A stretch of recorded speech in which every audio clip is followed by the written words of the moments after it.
안녕하세요. 70대 중반의 구독자입니다. 나이가 먹어갈수록 뭐가 옳고 그른지 스스로 판단하기가 참 어려워지는 것 같네요. 내가 평생을 맞았다고 생각했던 것들이 사실은 틀린 걸 수도 있다 싶기도 하고, 그게 틀렸다 생각하니 내 가치관이 송두리째 흔들리는 것 같아 괴로운 요즘입니다. 반쯤은 욕을 먹을 각오로, 반쯤은 누군가 내 편을 들어주지 않을까 하는 생각으로 사연을 적어봅니다. 평생 자식 하나만 바라보고 살아왔는데 전 이제 누구를 믿고 무엇을 바라보며 살아야 하는지 마음이 무거워지기만 해요. 제가 정말 잘못 살았는지 객관적으로 봐주세요. 종수 엄마도 더 나이 먹기 전에 재혼자리도 알아보지 그래. 아직 나이도 젊은데 언제까지 혼자서 힘들게 애 키우려고 그래? 요즘 세상이 그렇게 산다고 누가 연료비라도 세워줘? 아유, 됐어요. 나 그런 거 관심 없고 종수 키우는 재미로 살아요. 아니, 글쎄 우리 종수가 이번에 반에서 또 3등을 했다니까요. 이 진짜 누구 닮아서 이렇게 머리가 좋은지 몰라. 학원이나 과외나 이런 거 하나도 안 하는데 속 한 번을 안 썩이고, 집에 가면 청소도 지가 알아서 해. 공부도 지가 알아서 다 해. 복 받았다니까 난. 아이고 또 시작이다. 또 시작이야. 애자랑 지겹지도 않어. 아유, 우리 집에 둘이 있는 건 허구한 날 쌈박질이 나고 아주 그냥 어디 갖다 확 버리면 속이 시원하겠구만. 아이고. 제가 늘 외로웠던 것 같아요. 3남매 중에 막내로 태어났는데 늦둥이라 그런지 부모님이랑 같이 있었던 세월도 짧았고, 위에 있는 큰언니 오빠랑은 나이 터울이 있어서 어렸을 때도 같이 어울려 놀았던 기억이 많이 없었어요. 딱히 성격이 모났었던 것도 아닌데 어렸을 때도 구석에 앉아서 책 읽는 거나 좋아했지 친한 친구들도 손에 꼽을 정도로 많지도 않고요. 특출나게 잘하는 것도 없이 일찌감치 학교 졸업해서 취업해가지고 일을 하다가 선바 더 12살 많은 남편이랑 결혼을 했어요. 어린 나이에 시집 왔다고 남편이 그래도 참 잘해줬었는데 시집 오고 나서 4년 동안 애 소식 없어서 그런지 몰라도 구박을 많이 받았었어요. 그러다가 아들이 생긴 거고요. 집에서 완전 대접 받았죠. 형님들은 딸밖에 없었거든요. 전부 다 제 몫이었던 집안일들도 형님들한테 돌아가더라고요. 그래서 그런지 저희 아들은 태어났을 때부터 저한테 정말 선물 같은 존재였어요. 자기 엄마 길을 세워주는 그런 아들이요. 아이고, 우리 종수는 누굴 닮아 이렇게 똑똑해? 응? 누구 닮아 이렇게 예뻐? 어? 아이고 아주 눈꼴 시려워서 못 보겠다. 누굴 닮아 똑똑하긴 내 아들 닮아 똑똑하지. 그걸 말이라고 해. 손녀딸은 돌반지도 반돈짜리로 해주셨던 시어머니가 반바지에 팔찌에 금두꺼비까지 해주시고 그렇게 예뻐해 주셨는데 그건 다 어머님 아들이라서 그랬던 거죠. 전 그걸 제 아들이라서, 우리 아들이라서 예뻐해 주시는 거라 생각했던 겁니다. 저희 아들이 막 돌이 지났을 때 동네 사람들이 저희 집으로 헐레벌떡 뛰어와서 지금 당장 병원으로 가봐야 한다고 하더라고요. 남편이 일하는 공장에 불이 났다고요. 온 식구들이 혼비백산이 돼서 저도 갓 돌 지난 아들 끌어안고 병원으로 달려갔어요. 세상에 그 큰 공장이 새까맣게 불에 타서 남편은 제대로 수습하지도 못하고 그렇게 허망하게 세상을 떠나버렸죠. 기가 막힐 노릇이죠. 우리 손주 하시던 시어머니가 그 사고 이후로 제 얼굴 꼴도 보기 싫다면서 저한테 아들 놓고 당장 집에서 나가라고 그러시더라고요. 어머님도 그냥 자식 잃고 정신줄 완전히 놓으신 거죠. 어머님, 제 아들을 왜 놓고 나가요? 종수 아버지 공장에 제가 불이라도 냈어요? 꼴도 보기 싫으니까 당장 나가. 내 손주야. 내 아들 잡아먹고 내 손주도 잡아먹으려고? 나쁜 년. 당장 나가. 내 눈앞에서 당장 사라지라고. 응? 니 씹어먹어도 시원찮을 년. 나가 죽어. 나가 죽으라고. 저만 보시면 머리채를 잡고 흔들고 아주 생 난리를 치셔서 그 집에 더 있다간 시어머니랑 같이 저도 정신줄 놔버리겠다 싶더라고요. 시어머니는 요즘 말로 치매기가 제대로 오신 거죠. 하루아침에 멀쩡하던 자식 그렇게 잃어버리고 마음 편히 살 수 있는 엄마가 몇이나 되겠어요. 정신이 멀쩡한 게 오히려 이상한 일이죠. 하지만 제 탓도 아닌데 오히려 남편 잃고 서러운 건 제가 더하면 더했지 덜할 건 아닌데 제가 잘못한 것도 아니면서 고스란히 그 화살을 다 받아야 했던 전 도저히 못 참겠다 싶었습니다. 산 사람은 살아야겠다. 아들 가진 엄만 또 그런 생각이 들더라고요.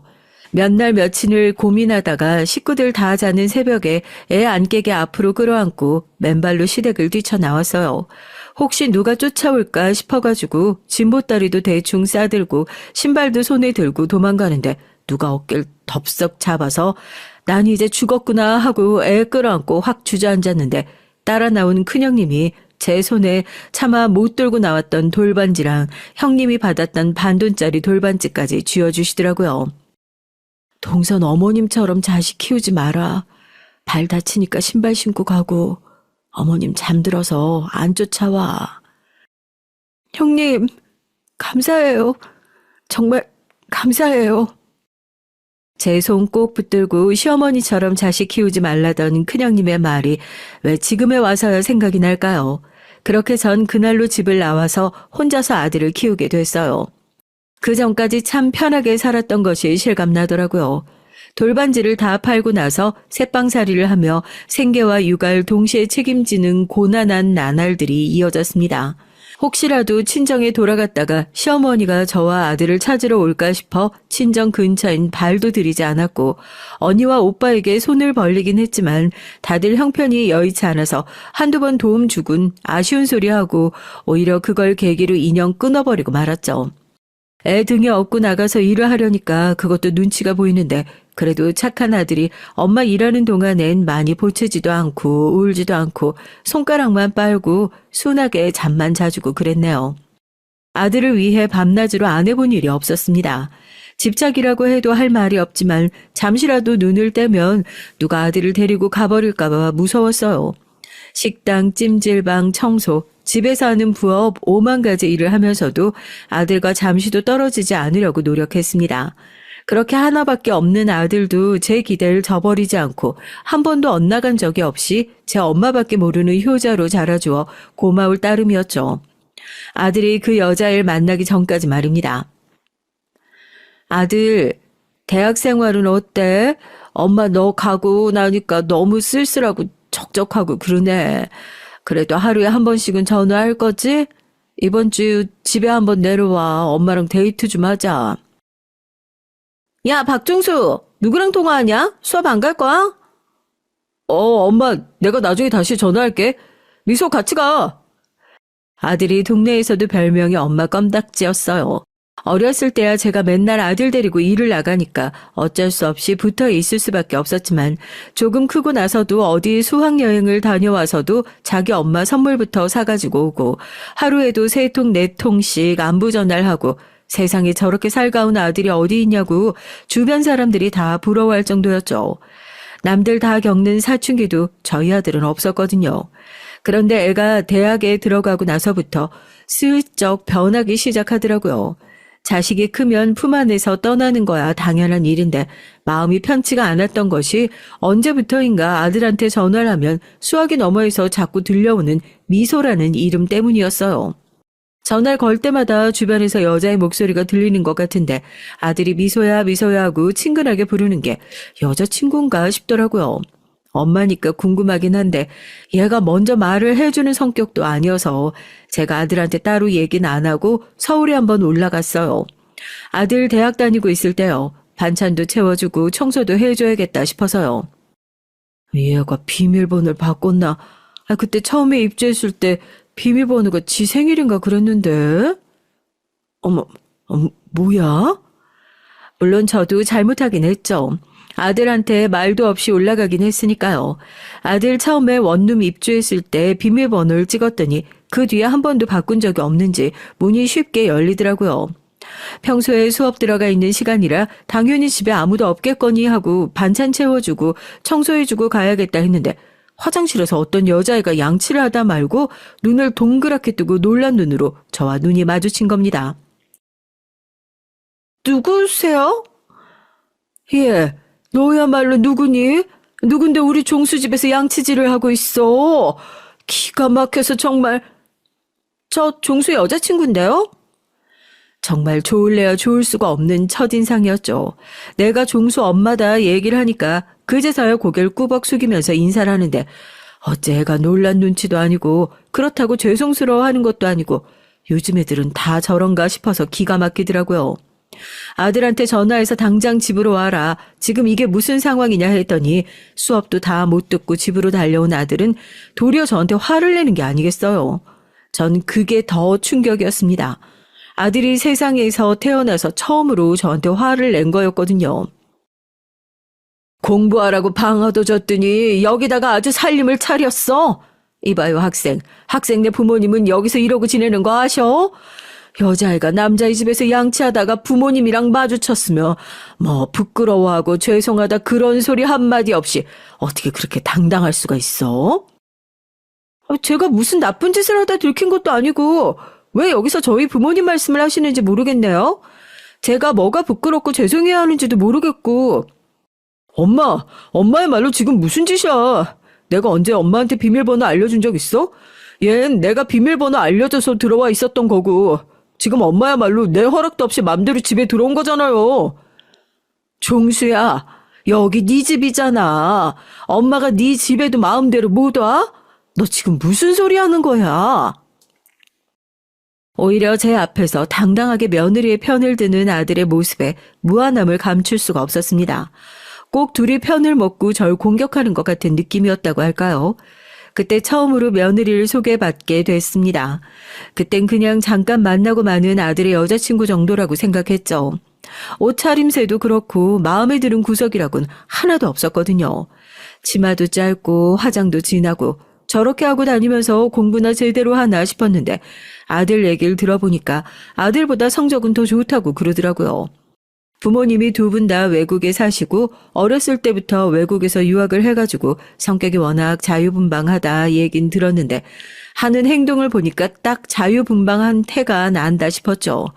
그땐 그냥 좋은 게 좋은 거라고 아들도 대학 들어와서 연애를 처음 해보는 거고 그 나이 땐 이 사람 저 사람 만나봐야 어떤 사람이 좋은 사람이고 어떤 사람이 안 좋은 사람인지 가릴 수 있는 눈도 생기니까 그래야 결혼 상대로 좋고 참한 아가씨를 고를 수 있는 거니 딱히 말리지 말자 아니란 생각으로 내버려 뒀어요. 차라리 그때 제가 기를 쓰고 말렸으면 뭐 결과가 달라지지 않을까 싶네요. 너 미소인지 뭔지 걔 아직도 만나고 있니? 연애는 그냥 연애로 끝내. 엄마가 보기에 오래 갈 인연은 아닌 것 같다. 애가 너무 자유분방하고 너랑은 잘 안 맞는 것 같다. 넌 참하고 내조 잘해줄 수 있는 그런 여자를 만나야지. 걔는 딱 봐도 살림이랑은 거리가 멀어 보이던데. 그런 애 만나면 네가 고생할 것 같아 그래. 엄마, 너무 편견 갖고 보지 말아줘. 미소가 겉으로 보기에만 그렇지 성격도 착하고 마음도 여려. 그리고 미소 어머니가 요리사셔. 그래서 미소도 요리 엄청 잘해. 엄마 요리 솜씨 못 따라가도 맛있는 걸 얼마나 많이 해주는데. 그러니까 이제 그런 얘기 하지 말아주라. 나 미소 정말 좋아해. 엄마도 인정해줬으면 좋겠어. 평생 속 한 번을 안 썩였던 자식이라고 생각했는데 딱 하나 이것만은 엄마 말 좀 들어줬으면 싶었던 것에서 꼭 자식은 엇나가 버리고 말더라고요. 짧은 연애로 끝날 줄 알았던 연애가 길어지기 시작하고 두 사람은 대학을 졸업하고 회사에 들어가고 나서도 만남을 계속 이어갔습니다. 아무리 봐도 별로인 것 같다. 이 부분이 좀 모자란 것 같다. 운이라도 뗄라치면 아들은 이제 진지하게 같이 미래 계획하고 있으니까 엄마가 그런 말씀 안 하셨으면 좋겠다 하면서 제 입을 그냥 콱 막아버리더라고요. 이게 진짜 제 아들 맞나 싶었습니다. 자식 이기는 부모 없다고 결국 두 사람은 긴 연애에 결혼이라는 종지부를 찍게 됐어요. 아들에게 딱히 물려줄 수 있는 것도 없었지만 알뜰하게 직장 생활하면서 모아둔 돈으로 반반씩 돈을 모아 결혼식을 준비했고 상견례 자리에서 사돈 댁은 두 사람이 힘을 합쳐 시작한 것만큼 결혼 생활도 공평하게 했으면 좋겠다 못을 박더라고요. 틀린 소리도 아닌데 그 소리가 저한텐 아들 며느리 생활에 간섭하지 말라고 꼭 으름장을 놓는 것만 같아 내심 불편했습니다. 그러고 보니 며느리와는 어떻게 보면 첫 단추라고 할 수 있는 결혼식장에서부터 삐걱거렸었네요. 엄마 껌딱지처럼 붙어 다녔던 게 엊그제 같은데 네가 언제 이렇게 다 커서 결혼을 다 하고, 아유. 엄마도 참, 아들 어디 이렇게 파병이라도 나가? 좋은 날 한숨은 무슨 한숨이야. 웃어야지. 그동안 남편도 없이 고생했던 지난 날들이 떠올라 저 혼자 괜히 울컥하더라고요. 식이 시작되고 바깥사돈으로부터 며느리의 손을 건네받은 아들의 모습을 보니까 고생했던 날들이 주마등처럼 스쳐 지나가는 것 같아 저도 모르게 눈물이 왈칵 차올라 손수건으로 황급히 눈물을 찍어 눌렀어요. 감정이 쉽게 가라앉지 않아 한참 마음을 추스리고 다시 아이들을 바라보는데 절 쳐다보는 며느리 표정이 영 좋지가 않더라고요. 식을 다 마치고 식사를 하는데도 며느린 제 쪽을 쳐다보지도 않고 고생하셨다는 말 한마디를 꺼내지 않았습니다. 제가 뭔가 삐졌구나 싶어서 아들한테 넌지시 물었죠. 왜 저러냐고요. 아들이 난감한 표정으로 저를 불러냈습니다. 결혼식장에서 신부 부모님도 안 오시는데 신랑 엄마가 그렇게 우는 경우가 어딨어. 나도 민망해서 혼났어. 사회자가 얘기하는 거 못 들었어. 장인어른 장모님도 나오자마자 엄마 괜찮냐고 물으시더라. 미소도 당연히 기분 안 좋지. 친구들이 장난으로 시어머니가 며느리 마음에 안 드시는 거 아니냐고 그랬다더라고. 아니 아들 장가 보내면서 고생한 거 생각나서 울컥할 수도 있지. 결혼식 날 뭘 그런 걸 가지고 뾰루퉁해서. 걔도 참 웃긴다 정말. 자긴 자식 낳으면 안 그럴 것 같다니? 됐어. 다 끝난 일이니까 괜히 얘기 꺼내지 마. 나야 이해하는데. 하객들이 장난으로 한 소리 했다고 입이 대빨 나와선 결혼식이 저 혼자만의 잔치도 아니고 주목 못 받았다고 애처럼 투정 부리는 것 같아 웃기는 애구나 혼자 속으로 생각했었죠. 그래도 나름대로 서운했겠거니 생각은 해서 결혼하고 나서 더 잘 챙겨줘야겠다 싶었는데 며느리와는 어째 결혼하고 나서 더욱 엇나가기만 했습니다. 아무리 생각해봐도 전 잘 해주려고 노력했던 것밖에 없었던 것 같은데 대체 뭐가 그렇게 잘나고 저들끼리만 행복하게 잘 살고 싶은 건지 나름대로 애를 쓰는 전 안중에도 없는 눈치더라고요. 결혼을 하고 처음 돌아오는 며느리의 생일날 마침 토요일이기도 하고 아들 얼굴 본 지도 꽤나 오래된 것 같아 전주에 아들에게 미리 연락을 했어요. 다음 주에 미소 생일이던데 우리 주말에 같이 아울렛 가서 쇼핑도 좀 하고 저녁에 맛있는 것도 먹고 그러고 들어올까? 엄마가 미소 처음 맞는 생일이라서 챙겨주고 싶어. 오랜만에 네 얼굴도 보고 싶고 그래서. 어쩌지 엄마? 다음 주에 미소도 나도 주말에 계속 바빴다가 오랜만에 쉬는 거라서 여행은 못 가고 호텔에서 푹 쉬고 오기라도 하자고 미리 예약을 해놔가지고 취소하긴 좀 어려울 것 같은데. 그러지 말고 그 다음 주 주말에 우리가 시간 따로 빼볼 테니까 그때 가는 건 어떨까? 생일 지나서 챙기면 못 써. 그러지 말고 어느 호텔 예약했는데 거기 아직 방 남았으면 너네 방 하나 하고 같은 층으로 해서 방 하나만 더 예약하면 되지. 어차피 하루 종일 붙어 있는 것도 아니고 잠도 따로 자는데 무슨 상관이야. 다음날 아침에 조식만 같이 먹으면 되는데. 미소한테 한번 물어봐봐. 맛있는 거 사준다고. 제 딴엔 처음 맞는 며느리 생일이니까 챙겨주고 싶은 마음에 그랬던 건데 그새 또 자기네들끼리 놀러 가겠다고 호텔을 예약을 해놨다 하더라고요. 솔직히 서운한 마음도 있었죠. 빈말이라도 같이 가실래요? 하고 미리 물어보면 어디가 덧나나 싶기도 하고 이런 걸로 서운해하면 한도 끝도 없는 걸 아니까 아쉬운 사람이 먼저 물어보자 해서 그럼 며느리한테 한번 말이라도 해봐라 하니까 아들이 알겠다고 우선 한번 물어보겠다고 하면서 전화를 끊었습니다. 당연히 좋다고 할 줄 알았는데 5분도 안 돼서 다시 연락이 온 아들이 이번엔 안 될 것 같다고 단박에 거절을 하더라고요. 왜? 미소 걔는 내가 챙겨주는 게 마음에 안 든다니? 같이 자자는 것도 아니고 뭐가 그렇게 불편하다고. 엄마는 왜 또 말을 그렇게 하고 그래. 다음에 더 좋은 호텔 예약해서 같이 가면 되지. 우리도 결혼하고 처음 맞는 생일이잖아. 신혼부부인데 둘이서 오붓하게 좀 보내고 올게요. 엄마가 이번에 양보해줘. 이런 생각을 하는 게 주책이란 것도 알지만 항상 엄마가 1순위였던 아들이 마음에도 없는 소리라면서 살살 구슬리는 것이 이젠 완벽하게 내가 밀려났구나 싶더라고요. 남들은 며느리랑 같이 쇼핑도 다니고 놀러도 다니고 잘만 다닌다고 하던데 우리 며느린 내가 그렇게 불편한가 싶기도 하고요. 죄송하다고 다음에 같이 가자고 따로 연락이라도 올 줄 알았더니 그런 연락도 일절 없었습니다. 생일에도 제가 먼저 축하한다고 연락을 했고 형식적으로 감사하다는 답장이 오고 그걸로 끝이었어요. 남도 이것보다는 더 살갑겠다 싶더라고요. 그것뿐만이게요. 결혼하고 나서도 며느린 죽어도 안부전화 안 하겠다. 아들이 항상 그랬듯이 그냥 자기가 할 테니까 며느리한텐 그런 거 시키지 말아라. 또 나서서 맡길래 그것도 그러려니 했습니다. 통화하는데 기침을 콜록콜록하고 목소리가 영 안 좋더라고요.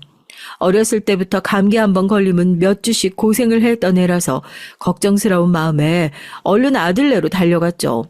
초인종을 누르니까 며느리도 얼굴이 희뜩해가지고 문을 열어주더라고요. 어머님, 짐은 왜 챙겨가지고 오셨어요? 여기서 주무시고 가시게요? 아이고, 얘 너도 올맞니? 너네 둘 다 아파서 살림은 어떻게 하려고. 얘 나와봐라. 세상에 지방 꼴 좀 봐. 먼지가 이렇게 쌓여있으니까 감기에 걸리지. 글쎄. 짐 챙겨오길 잘했네. 내가 며칠 있으면서 청소며 빨래며 해주마. 너도 어차피 아파서 집안 살림 돌볼 여력도 없을 거 아니야. 아니 어머님, 어떻게 저랑 상의 한마디도 없이 이러실 수가 있으세요. 연락도 없이. 아니 내가 어디 못 올 때 온 것도 아니고 너는 꼭 어떻게 올 때마다 연락도 없이 왔다고 면박을 주고 그러니? 종수가 아플 때 내가 해준 주가님은 잘 못 넘겨서 그래. 너도 아픈 줄 알았으면 좀 넉넉히 해오는 건데 세상에 이거 죽 다 배달시킨 거야? 이렇게 배달 음식만 계속 시켜 먹으니까 몸이 아프지. 젊은 애들이 살림을 해봤자 얼마나 잘하겠어요. 집안에 먼지는 가득하지 배달 음식은 쌓여있지. 솔직히 둘이서 살 때 애가 없는 게 다행이구나 싶더라고요.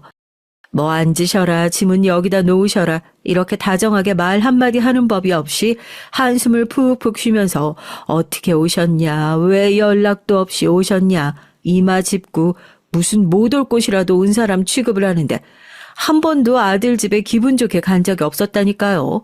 그러더니 그래요. 어머님 가주시면 안 될까 하고요. 전 처음에 얘가 무슨 소리를 하나, 내가 잘못 들었나 했다니까요.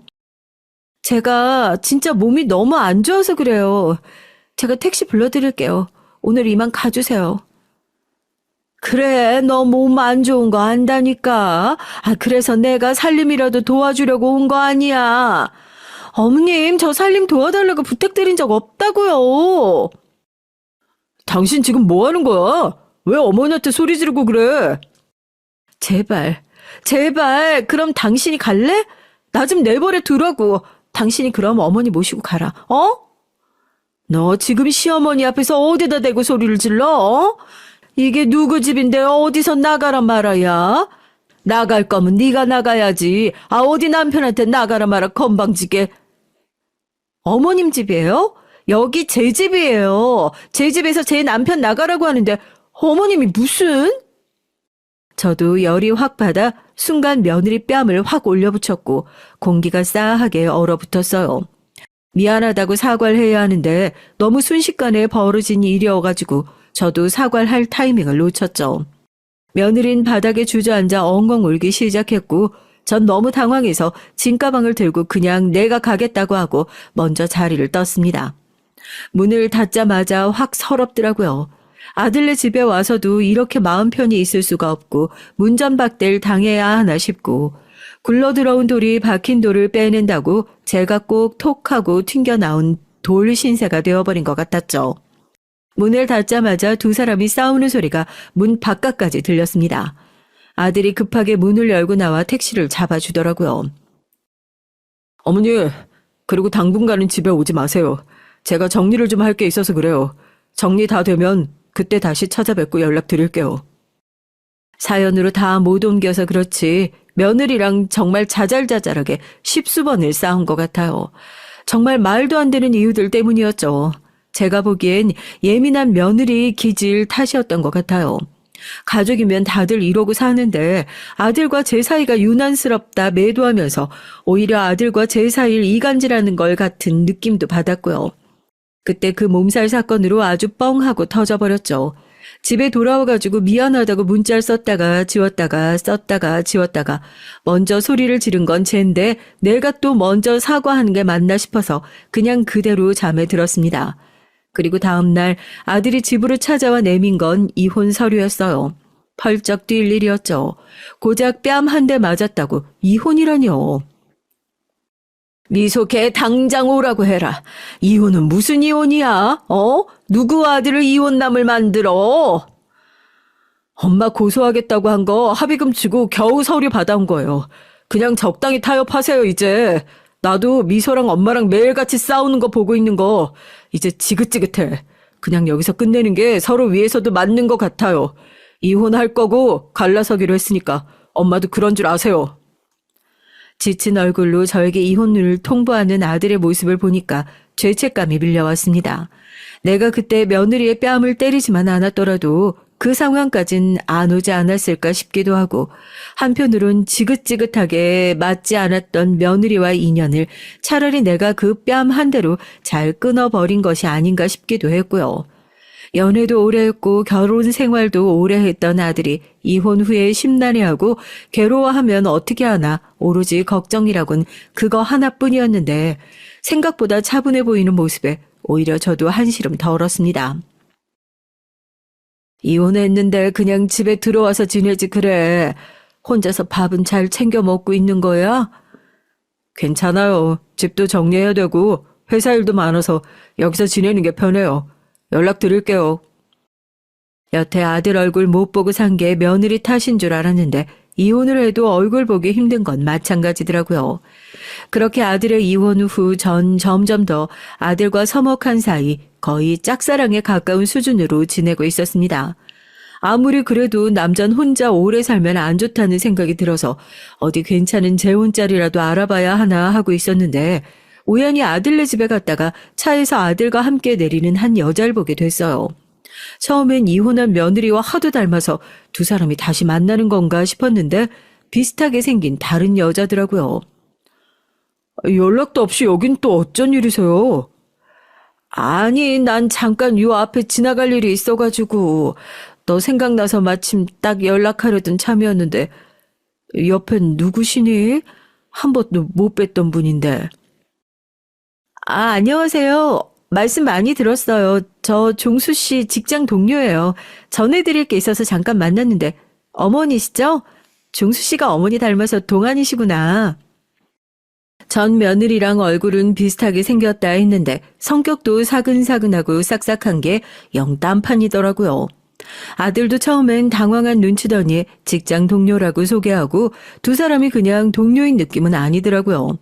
미소니 뭐니 걔를 못 잊었으면 어떡하나 싶었는데 그래도 제 딴은 나름대로 연애를 잘하고 있구나 싶어서 다행이다 싶었습니다.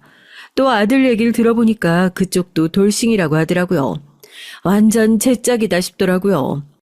종수야, 남자가 혼자 너무 오래 있어도 안 좋아. 너 설마 미소 못 잊어가지고 그런 거 아니지? 지난번에 보니까 그 아가씨 성격도 좋고 사근사근하니 괜찮던데 다른 사람이 차 가기 전에 얼른 잡어. 혼자서 계속 살 생각은 아니잖아. 네가 뭐가 하자가 있어서 이혼남 소리 들으면서 살아야 하냔 말이야.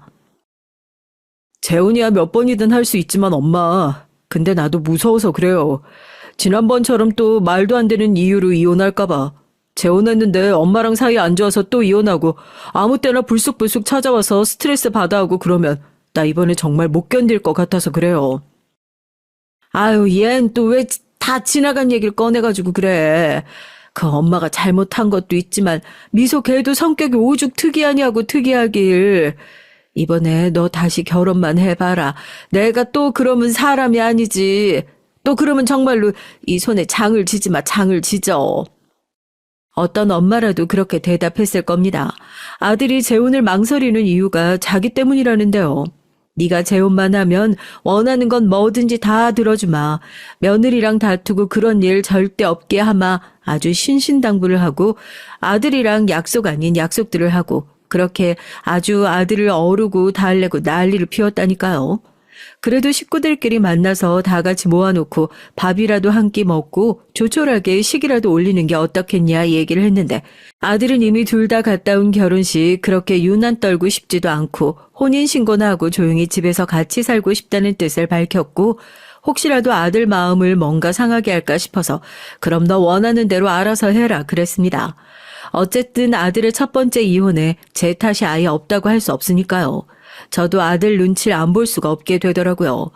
첫 번째 며느리랑 다르게 성격이 사근사근하고 살가운 것 같아 아들이랑 셋이 더 뭔가 자주 할 수 있을 것이라 기대했었는데 그건 아주 저의 오만한 생각이었습니다. 오산 중에 오산이었죠.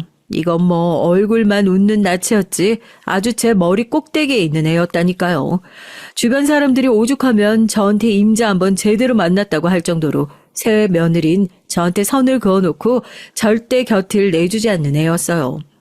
아들이 결혼하고 초반에 제가 며느리 기강을 좀 잡겠다고 하루에 전화를 한 통씩 넣어도 꼬박꼬박 해라 그랬어요. 사실 며느리 기강 잡으려는 목적도 있었지만 언제부턴가 매일같이 저한테 전화를 하던 아들도 전화가 뜸해지고 하니까 며느리가 전화하면 옆에서 아들 목소리도 듣고 할 심산도 있었거든요. 처음엔 제가 왜요? 하고 바로 맞받아 치더라고요. 얘도 별 수 없는 요즘 애들이구나 싶어서 저도 지지 않고 버릇을 고쳐줬죠. 예, 그렇게 시어머니가 하는 말씀에 하나하나 말대꾸하면 어떡하니? 어른이 집에 혼자 계시면 그냥 별일이 없어도 잘 주무셨냐, 식사하셨냐, 무난 인사 드리는 게 당연한 거지. 아, 부모님께 그런 것도 안 배웠어? 전화 한 통 하는 게 뭐 그렇게 어려운 일이라고 바로 왜요? 하고 받아치고 있어. 그런가 보다 하면 되지. 그냥 무난 인사가 받고 싶으신 거예요? 매일매일요? 알겠어요, 어머님. 전 잘 이해가 안 되긴 하는데 어머님이 받고 싶으시면 그런가 보다 할게요. 그래도 확실히 전 며느리랑 다르게 고분고분한 구석이 있구나. 처음엔 그렇게 생각했죠. 알겠다고 먼저 숙이고 자기가 매일 무난 인사를 드리겠다고 하더라고요. 처음엔 옳았구나 했었는데 다음날 새벽에 자다가 아주 기절을 하는 줄 알았어요. 새벽 3시였나? 자고 있는데 갑자기 전화벨이 시끄럽게 울리길래 자다가 깜짝 놀라서 번쩍 일어났습니다. 무슨 사고라도 난 줄 알고 이게 무슨 봉창 두드리는 소리야 하고 깨어보니까 며느리한테 온 전화더라고요. 아들한테 무슨 일이라도 생긴 건가 싶어서 다급히 전화를 받으니까 무난 인사랍니다. 기가 막혔어요. 예, 새벽 3시에 무난 인사 드리는 사람이 어딨어? 아, 제가 오늘은 좀 일찍 해서요. 어머님 아직 주무시고 계셨어요? 죄송해요. 끊을게요. 그 다음 날은 어머님 생각해서 오늘은 좀 늦게 했다면서 새벽 5시. 어쩌다가 오후 1시. 이제 막 잠들었는데 밤 11시에 얘는 일부러 나 엿먹이려고 이런 시간만 골라가지고 전화를 하는 건가 싶을 정도로 말도 안 되는 시간을 쏙쏙 골라가지고 전화를 하는데 일주일 지나니까 잠을 제대로 못 자가지고 눈무치 캥해질 정도였어요. 결국 제가 먼저 뱃길 들게 되더라고요. 무난 인사고 나발이고 하지 말고 너 새벽에 나한테 전화하지 말라고요. 그랬더니 며느리 그게 자기는 매일같이 어머니 목소리 들어서 기분 좋은데 왜 하지 말라고 그러냐고 하더라고요. 이게 지금 일부러 나 열받게 하려고 그러는구나 하고 뒷목 잡고 넘어갈 뻔했다니까요.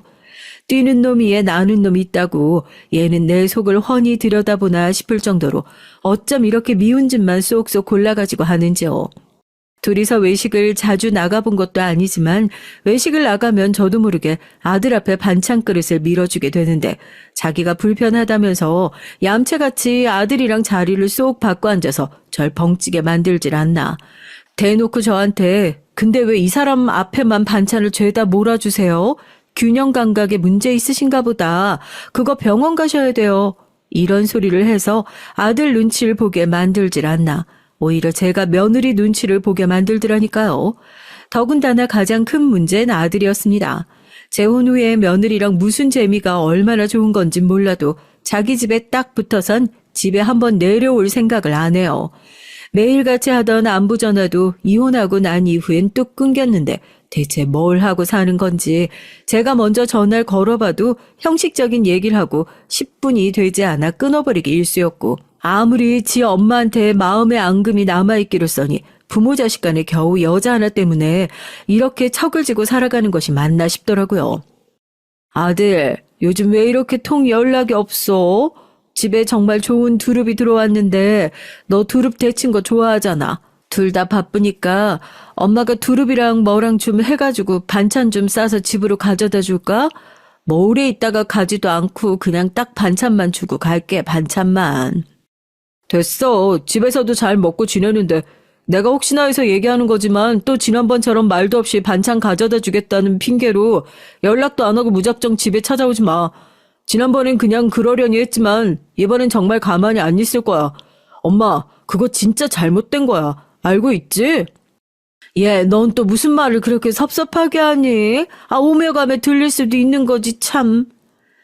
이미 반찬통까지 다 싸들고 아들 집에 출발하기 전에 그냥 전화로 운을 띄워봤는데 아니나 다를까 아주 학을 떼면서 얘기를 하길래 확 서운해지더라고요. 엄마가 아들 집에 찾아가는 게 뭐 그렇게 대수인 일이라고 저렇게 난리를 치나 하고요.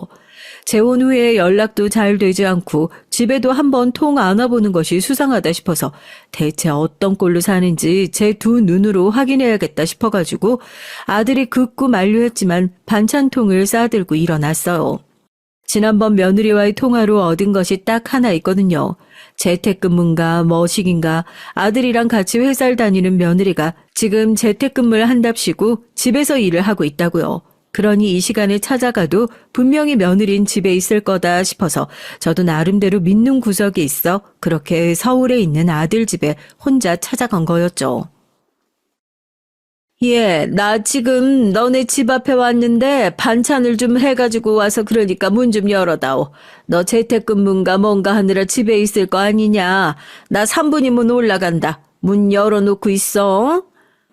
네? 저희 집에 오셨다고요?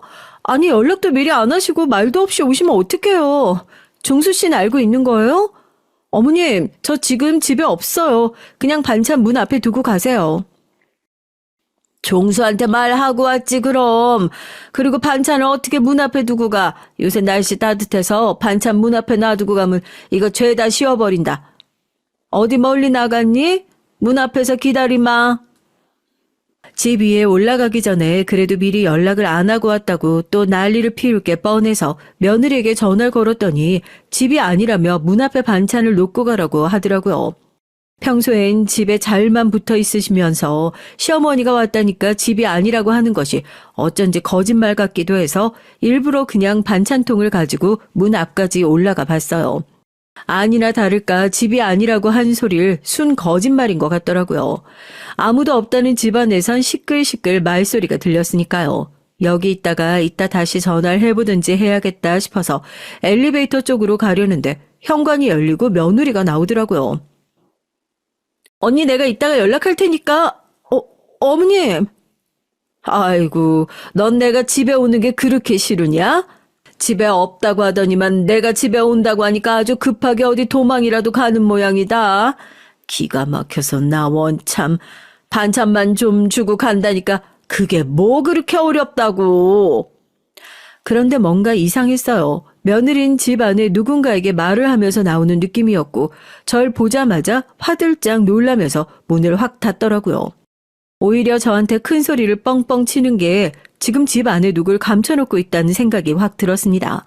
처음엔 저희 아들 몰래 바람이라도 피우고 있나 싶어서 더 닥달을 했던 거였어요. 연락도 안 하고 개념 없이 집에 오면 어떡해요.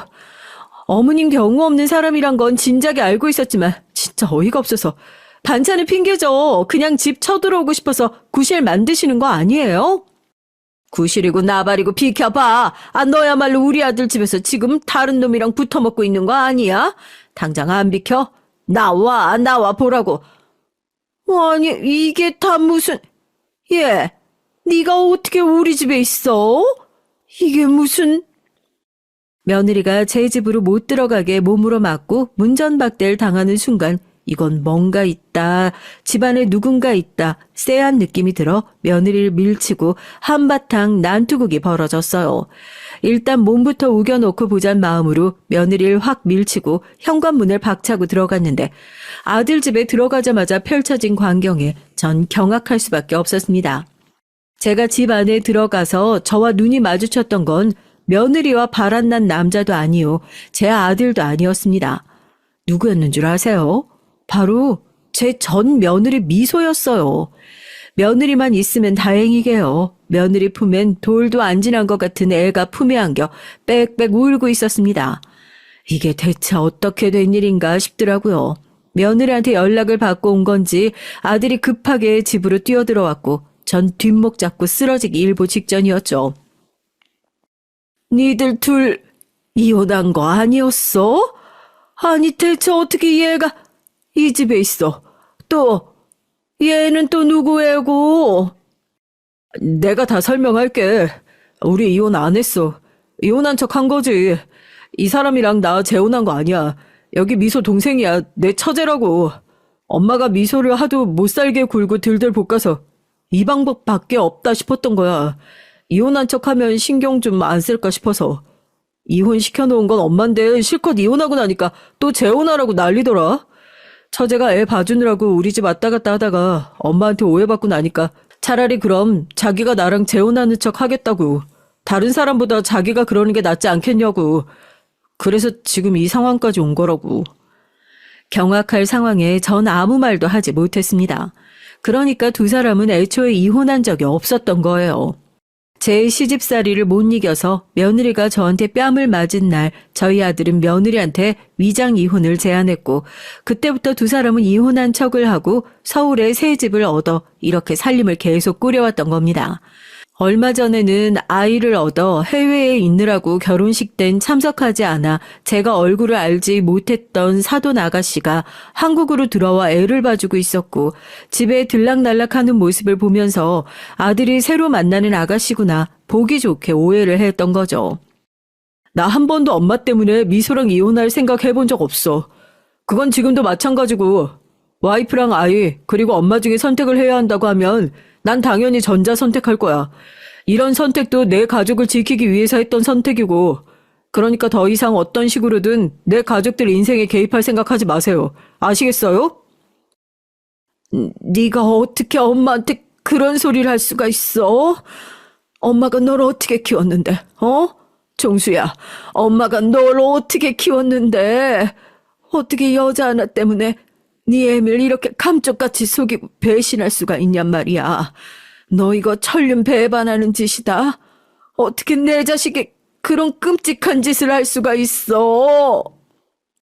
평생을 자식을 위해 희생하면서 살아왔던 인생입니다. 한 번도 자식이 못됐으면 하는 마음으로 산 적이 없어요. 제 모든 선택의 나침반은 아들을 향해 있었다 자부할 수 있습니다. 그런데 그런 아들이 제 앞에서 눈 하나 깜짝 안 하고 자긴 와이프와 자식을 선택하겠다 말하는 모습을 보니까 정말로 비수가 날아와 가슴에 꽂히는 것 같은 기분이 들더라고요. 바닥에 주저앉아 눈물을 뚝뚝 흘리는데도 누구 하나 절 불쌍히 여기는 사람이 없더라고요.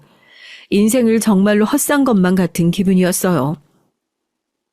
어머님, 저 어머님한테 며느리로 인정받았던 적도 없지만 앞으로도 어머님한테 며느리를 인정받고 싶지 않아요. 그동안 제가 시집살이 당하면서 얼마나 힘들었는지 어머님도 똑같이 느껴보셨으면 좋겠어요.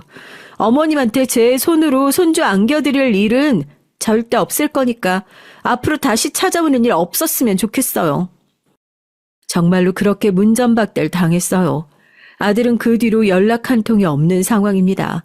뒤늦은 후회를 하면서 두 사람에게 장문의 편지를 쓰고 사과를 해봤지만 묵묵부답이더군요. 돌이 지난 아들을 끌어안고 시댁을 나오면서 형님이 제게 너는 시어머니처럼 자식 키우지 말아라 하셨던 얘기가 가슴속에 사무칩니다. 남편 없이 평생 아들을 바라보고 살면서 제가 너무 아들 하면서 살았던 걸까요? 뒤늦은 후회긴 하지만 어떻게 해야 두 사람의 마음을 돌릴 수 있을지, 어떻게 해야 지난날의 과오를 씻을 수 있을지 해답을 찾고 싶어 이렇게 사연을 쓰게 됐어요. 저도 남들처럼 평범하게 아들과 며느리와 손주와 행복하게 말년 보내면서 외롭지 않은 인생을 살고 싶다는 생각이 간절하게 듭니다. 어떻게 하면 진심으로 뉘우치고 있는 이 마음을 두 사람에게 전달할 수 있을지, 어떻게 하면 용서받을 수 있을지 진심 어린 사과를 전달하고 싶어 이렇게 사연을 보내게 됐어요. 종수야, 미소야, 두 사람이 이 사연 들을지 모르겠지만 이 모자란 엄마가 너희를 사랑하는 방법을 제대로 배우지 못해 참 부족한 모습을 많이 보였던 것 같다. 앞으로는 너희 인생이 내 것인 것 마냥 쥐고 휘두르는 일 절대 없게 할 테니까 모자란 엄마에게 다시 한 번만 기회를 줄 수 있었으면 좋겠구나. 언제든지 이 자리에서 너희 기다리마. 마음이 풀리면 언제든지 연락 기다릴게. 미안하다. 정말로 미안하다. 안녕하세요. 전 내일 모레면 50인 여자입니다. 제 나이 어느새 중년에 접어들고 있네요. 50 가까이 사는 동안 사는 게 너무 힘들어서 비눗방울처럼 한순간에 사라지고 싶다는 생각도 많이 했습니다. 하지만 자식이 있으니 제 마음대로 그럴 수는 없었어요. 못난 부모라도 없는 것보다야 있는 게 자식들에겐 더 나을 것 같아서요. 저와 남편은 만남부터 악연이었는지도 모르겠습니다. 20대 중반에 전 한참 직장 생활을 하던 중이었는데 부모님께서 살던 주인집 아줌마가 중매를 서서 남편을 만나게 됐어요. 저야 아직 앞날이 창창한데 중매 같은 것까지 하면서 결혼하고 싶진 않았습니다. 그런데 당시에 집안 형편이 좋지가 않았어요. 원래도 경제적으로 여유 있는 집안은 아니었는데 아버지께서 친구 보증을 잘못 서는 바람에 집까지 날리게 됐죠. 그래서 졸지에 5 식구가 살던 집에서 나와 좁은 집에서 월세를 살게 된 겁니다. 저와 오빠는 어떻게든 돈을 벌어 다시 집안을 일으키려고 했지만 부모님 생각은 달랐어요. 형편이 어려우니 집안에 입이나 줄이자 싶으셨는지 오빠랑 저 둘 다 결혼시키려고 하셨죠. 부모님은 하루가 멀다 하게 주변에 아는 사람들에게 얘기해서 맞선 자리를 만들어 오셨고요. 오빠와 전 매주 주말마다 맞선 자리에 나가야 했습니다. 전 그럼 부모님이 이해가 되지 않았지만 부모님은 완강하셨어요. 특히나 오빠도 저에게 유독 더 심하게 굴었죠. 여자 나이 26이면 시집가서 애를 하나 낳았어도 낳았을 나이인데 언제까지 부모한테 얹혀 살 거야? 주인 할머니 말론 남자 직업도 좋고 집안도 좋다니까 웬만하면 그냥 시집가서 살아. 그게 효도하는 거야. 아버지는 요즘 시대에 26이 무슨 노처녀라고 그래. 나 시집 안 가도 내가 벌어서 알아서 살 수 있어. 뭐로 힘들게 결혼해? 결혼해봐야 남편 뒤치다꺼리에 시집살이만 힘들기만 하지. 이 지지배가 모르는 소리 하고 있네. 그런 소리야. 인물도 못 나고 나이만 잔뜩 먹어서 시집 못 간 여자들이라 하는 소리지. 넌 네 동생 보고도 그런 소리가 나와? 너 때문에 멀쩡한 막내가 시집도 못 가게 생겼잖아. 결혼하는데 순서가 무슨 소용이라고 그래? 그냥 막내부터 먼저 시집 보내요. 전 위로 오빠 하나, 아래로 여동생이 하나 있어요. 친정 아버지께서는 워낙 고지식하신 옛날 분이라 항상 아들 장남만 챙기시던 분이었습니다. 대학도 저랑 여동생은 보내주지도 않아서 오빠 혼자만 대학을 나왔어요. 공부는 저나 여동생이 더 잘했는데도 말이죠. 결혼도 마찬가지였습니다. 오빤 맞선도 여러 번 보고 연애도 여러 번 했는데도 결혼하라고 얘기만 했지 누구랑 해라 닥달하진 않았거든요. 명색이 우리 집안 맏며느리인데 고민해서 골라야 한다고요. 아버진 특히나 절 시집을 못 보내서 안달이었죠. 제가 걸림돌이라고 생각하시는 것 같았습니다. 당시에 저보다 1살 어린 여동생이 남자친구가 있었는데 저 때문에 둘이 결혼을 못하는 거라고 하시면서 아버지께서 무조건 저에게 3달 안에 결혼하라는 말도 안 되는 소리를 하셨어요. 그래야 동생도 결혼시킨다고요. 제가 결혼하는데 순서가 무슨 상관이냐고 막내부터 그냥 시집 보내라고 해도 사람 불편하게 자꾸 제가 시집 갈 때까진 안 된다고 하셨습니다. 시간이 갈수록 괜히 동생이랑 제부에게 제가 민망해졌어요. 제가 민망할 수밖에 없는 게 동생이랑 제부가 연애를 오래 했거든요. 둘이 고등학교 때부터 동창으로 이미 5년 가까이 연애를 하면서 동생이 제부 뒷바라지를 하고 있었습니다. 거기다가 동생은 제부와 하루라도 빨리 결혼하고 싶어 안달이 나 있었어요. 당시에 제부가 고시생이었는데 군대 다녀오자마자 본 사법고시에서 떨어져서 낙심하고 있었거든요. 언니가 빨리 가야 나랑 윤상이도 결혼할 거 아니야. 안 그래도 윤상이 공부하느라 힘들어하는데 하루라도 빨리 결혼해서 내가 옆에서 챙겨줘야 시험도 붙고 할 텐데 내년에도 우리 윤상이 시험 떨어지면 언니 책임인 줄 알아? 여동생은 하다하다 예비 제부 시험 떨어지는 것까지 제 탓을 하더라고요. 저도 웬만하면 좋게 좋게 넘어가려고 했어요. 동생이나 예비 제부나 저랑 1살 차이라 다 같이 학교 다니면서 친하게 지내던 사이인데 제가 왜 동생들 앞길을 막는 일을 하고 싶겠어요. 여동생이 하도 절 쏘아보면서 말도 안 되는 소리를 하길래 전 기가 막혀서 그날 여동생이랑 한바탕 했습니다. 야, 윤상이 시험 떨어지는 게 왜 내 잘못이야? 윤상이가 공부 안 해서 그런 거지. 그리고 너 바보냐? 아버지 생각을 아직도 모르겠어? 윤상이 시험 붙고 나서 너랑 결혼시키려고 괜히 아버지가 내 핑계 대는 거잖아. 그랬습니다. 아버지께서 괜히 엄연히 순서가 있는 거다 하시면서 제가 먼저 시집가야 동생을 결혼도 시켜주신다고 하기는 했지만 그게 다 아버지 작전이에요. 공부만 하는 고시생이라 결혼해봐야 동생이 고생할 게 뻔한데 우리 형편의 아버지도 고시생 사위에게 딸을 시집 보내고 싶진 않은 겁니다. 이왕이면 고시라도 패스하고 나서 결혼을 시키려고 하시는 거죠. 인생이라는 게 어떻게 될지 한치 앞을 모르는 거니까요. 암튼 이러다가 나랑 윤상이랑 결혼 못하게 되면 다 언니 탓인 줄 알아? 어이구, 매일 지지고 볶고 싸우면서 사귀네 마네 하는 것들이 괜히 내 탓하고 있어. 어릴 때부터 사귀던 사이다 보니까 여동생과 예비제분 매일 헤어지고 다시 사귀길 반복했어요. 제가 보기엔 저러다 결혼은 아예 못할 수도 있겠다 싶을 정도로 자주 싸웠습니다. 거기다가 연애도 오래 했는데 자꾸만 결혼을 미루다 혹여나 중간에 헤어지게 될까봐 여동생은 걱정이 많았어요. 20대의 절반을 한 남자에게 바쳤는데 이대로 헤어지게 되면 다시는 연애도 못하게 될 것 같다고 했습니다. 전 여동생의 생각이 바보 같다고 생각했지만 저에겐 이미 선택권이라는 게 없었어요. 하나뿐인 동생이 저렇게까지 말하는데 언니로서 버텨봐야 뭐 하겠어요. 거기다가 예비 제부가 사법고시에 합격하고 난 뒤에 갑자기 동생이랑 헤어지겠다고 해버리면 온 가족이 제 탓을 할 게 뻔한데 전 그게 너무 무서웠습니다. 거기다 어쩌면 저도 이번이 결혼할 수 있는 마지막 기회인지도 모르는데 진지하게 생각해 봐야겠다 싶었죠. 그 전에도 남자가 아예 없었던 건 아니었는데 남자를 만날 때마다 저의 조건들이 발목을 잡기는 했어요. 몇 번 만나다가 우리 집 사정을 얘기하면 100이면 100 남자들이 서서히 멀어졌거든요. 우리 집 형편이 힘들긴 해요. 생각해보면 그 남자들이 똑똑한 거죠. 저 같아도 우리 집 같은 집에 장가오기 싫을 것 같네요. 아버지께서 가진 것도 없으면서 여기저기 오지랖을 부리다 집이 쫄딱 망해서 집 같지도 않은 집에서 5식구가 살아요. 거기다가 돌아가시기 전까지 할머니, 할아버지까지 모시고 살았습니다. 제가 어릴 때부터 지켜본 아버지 식구들은 아버지가 장남이라고 다들 아버지에게 얹혀서 살려고 했어요. 정작 할머니, 할아버지도 장남이라고 아버지에게 해준 것도 없는데 와중에 아버진 본인이 장남이라고 이모 수술비에 사촌 오빠들 대학 등록금까지 내주느라 빚도 어마어마했습니다. 만나던 남자들이랑 좀 가까워졌다고 느꼈을 때 그런 얘기를 하면 다들 표정이 썩 좋지 않더라고요. 그럴만하죠. 제가 뭐 볼 게 있다고 그런 사정까지 감수하면서 결혼 생각을 하겠어요. 그러니 이번에 만나는 남자가 어쩌면 결혼을 할 수 있는 마지막 남자일지도 모른다고 생각할 만했죠.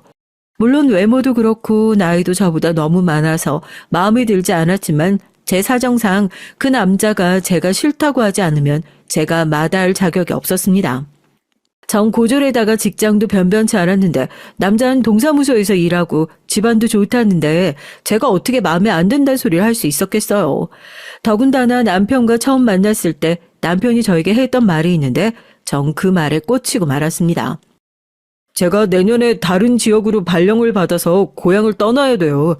그래서 결혼하게 되면 좀 서두르고 싶은데 어때요? 전 항상 지긋지긋한 이 동네를 떠나고 싶었어요. 평생 시골 동네에서 살면서 서로 수저가 몇 개 있는지까지 빤히 아는 이런 코딱지만한 동네 벗어나고 싶었습니다.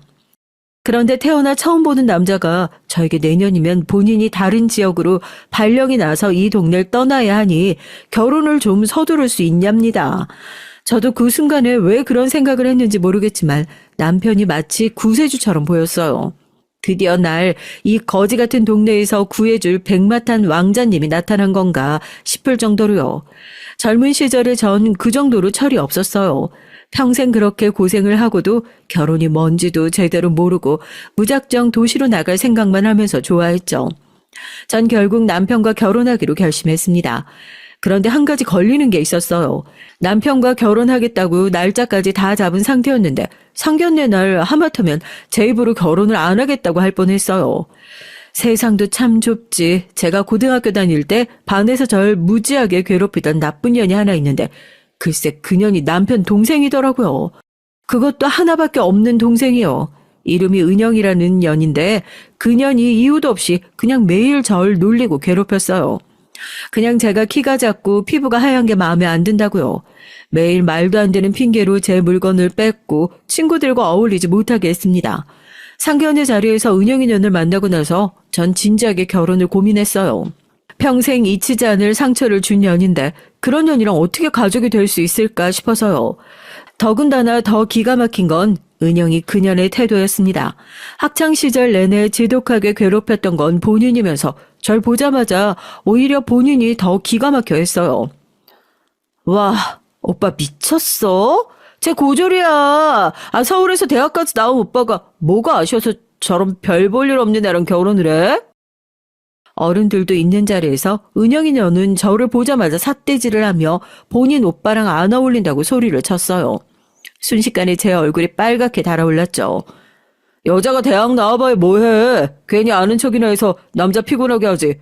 난 그런 거 상관없으니까 괜한 소리 하지 말고 조용히 하고 있어.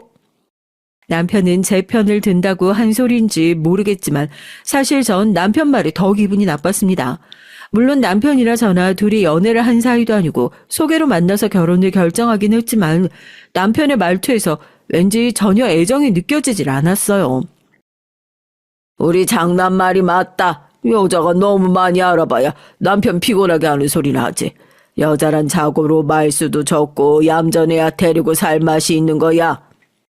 사돈 말이 맞습니다. 우리 집에 딸년이 둘이라 아주 시끄러워서 정신 사나워 죽겠어요. 우리 이서방 덕분에 하나 해치워서 얼마나 고마운지 모르겠습니다. 아버지 무슨 그런 소리를 하세요? 어허, 어른들 말씀하시는데 네가 왜 끼어들어? 네 언니 시집가고 나면 바로 네 차례야, 알지? 바로 밑에 동생도 결혼할 사람이 있나 보네요. 아이고, 사돈 좋으시겠어요. 우리 집 딸은 연애도 통 못하고 선만 보면 매일 차이고 들어와서 걱정인데. 엄마는 내가 언제 차이고 들어왔다 그래. 내가 다 별로라서 알아서 차고 들어온 거야. 은영이 년은 여전했어요. 주변에 어른이 있든 말든 자기가 할 말은 싸가지 없이 툭툭 내뱉었죠. 사돈 이거 보세요. 딸들이 이렇게 쓸데없는 소리만 해야 된다니까요. 아이고 저거 하루라도 빨리 시집 보내야 되는데 걱정입니다. 사돈이 혹시나 주변에 좋은 자리 있으면 좀 소개시켜 주세요. 하하하 그럼요. 우리 이제 다 한 가족인데 제가 주변에 한번 알아보겠습니다. 걱정하지 마세요. 양가 부모님들 분위기는 좋았지만 제 얼굴은 하얗게 질려 있었어요. 어른들은 도대체 뭐가 재밌는지 약주를 하시면서 연신 깔깔 웃었죠. 그 순간 전 결혼하겠다고 결심한 게 과연 잘한 일인가 싶었고요. 더군다나 제 바로 맞은편에 앉은 은영이 년이 자꾸만 제 얼굴을 보면서 실실 웃는데 너무 재수없더라고요. 지금 생각하면 그때라도 정신 차리고 결혼하지 말았어야 했는지도 모르겠습니다. 안 그래도 제대로 된 거라고는 없던 제 인생이 결혼과 동시에 더 꼬이기 시작했으니까요. 역시나 인간은 변하는 게 아니었습니다. 저와 남편이 결혼하고 나서도 은영이 그녀는 그대로였거든요. 절 아직도 그때 그 시절에 바보 같았던 고교 동창생으로 생각하는 것 같았죠. 만날 때마다 은영이녀는 절 무시하고 눈에 가시로 여겼어요. 남편이 일요일이면 한 달에 한두 번씩 직장 동료들이랑 등산에 갔어요.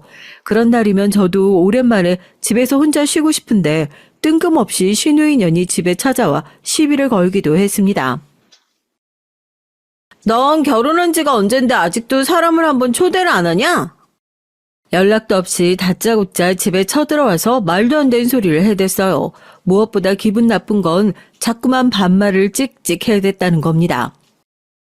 안 그래도 집 좀 정리되면 어머님 아버님이랑 모시고 집들이 하려고 했어요. 근데 진영 씨 일이 바빠서 시간이 영 안 나네요. 전 성질이 나는 것도 꾹 참고 애써 좋게 좋게 말하려고 노력했습니다. 우리 오빠 일 때문에 바쁜 거 맞아? 무슨 공무원이 일요일까지 나가서 이래. 그냥 너랑 있기 싫어서 핑계대고 놀러 나간 거 아니야? 사람 속을 긁기로 작정하고 왔는지 신우인 얄미운 소리만 골라서 했어요. 제가 남편이 회사 동료들이랑 등산 간 거라고 말을 하는데도 신우인 들은 채도 안 하고 자기 멋대로 방문이며 냉장고까지 열면서 집안을 헤집고 다녔죠. 그러면서 한다는 소리가 재수 없었습니다. 세상 참 오래 살고 볼 일이다. 동네에서 제일 가난한 집구석 딸내미라 매일 도시락도 못 사오던 게 운 좋게 우리 오빠 만나서 아파트도 살아보고 인생 폈네 폈어. 남편과 결혼할 때 남편이 장남이라 시댁에서 받은 게 많기는 해요. 신혼집도 처음부터 자가 아파트로 시작했고 집안의 가전이며 가구도 몽땅 다 시댁에서 해주셨습니다. 전 정말 몸만 들어왔다고 해도 과언이 아니었어요. 거기다가 시댁에 갈 때마다 시부모님께서 저에게 용돈도 가끔 주셨고요. 한 살이라도 젊을 때 돈을 모아둬야 나이 들어서 고생 안 하는 거라고 하시면서요. 그때까지만 해도 전 시집 잘 왔다고 생각했죠. 평생 오빠 들러리만 서면서 부모님 뒤치다꺼리하기 바빴었는데 이제라도 남편과 시부모님의 그늘 아래 좀 마음 편히 살 수 있겠다 싶어서요. 그렇다고 해서 제가 시댁에 노예로 팔려온 것도 아닌데 알아서 신년처럼 살 필요는 없잖아요. 그런데 신우인 제가 자기 올케인 걸 자꾸만 까먹는 것 같아요. 이왕 남편과 결혼하면서 가족이 된 거 저도 이젠 과거의 일은 좀 다 잊고 살고 싶은데 자꾸만 지난 과거를 신우인연이 끄집어내니 피곤하더라고요. 저도 더는 고등학교 시절 애송이가 아니니 이제라도 본때를 보여줘야겠다 싶었습니다. 아가씨, 내가 오빠랑 결혼한 지가 언젠데 아직도 나한테 반말하면 어떡해요? 이제 호칭 좀 제대로 하셔야죠. 전 최대한 눈빛에 힘을 주고 인상을 팍 구기면서 얘기했어요. 평생 가족으로 살아야 하는데 이젠 가족 내의 질서를 지켜야 하니까요. 그런데 사람 변하는 거 아니더라고요. 학교 다닐 때도 그렇게 무식하고 멍청하더니만 30이 다 돼서도 정신을 못 차렸어요. 야, 네가 우리 오빠랑 결혼 좀 했다고 내가 새언니 이렇게라도 불러줄 줄 알았어? 참, 웃기고 있네. 너 그냥 영원한 내 밥이야. 신우인 손까지 번쩍 들어올리면서 금방이라도 절 때릴 것 같은 신용을 했죠. 그 모습까지 보고 나니까 저도 눈이 돌더라고요. 밥은 무슨? 너 정신 나갔니? 무식해도 정도가 있지. 너 지금 너희 부모님이랑 너희 오빠 앞에서도 이렇게 굴겠다는 거야? 내가 총 맞았냐? 그랬다가 돈줄 끊기면 어떡하려고 내가 그러겠어? 어른들 있는 앞에선 일절 너랑 얘기할 생각 없으니까 너나 나한테 친한 척 하지 마. 난 너 가족으로 생각 안 하니까. 이걸 보고 적반하장이라고 하나 봅니다. 학교 다닐 때 비겁하게 사람 괴롭히고 놀린 건 본인이면서 오히려 자기가 잘났다고 큰 소리를 치더라고요. 저도 바보가 아닙니다.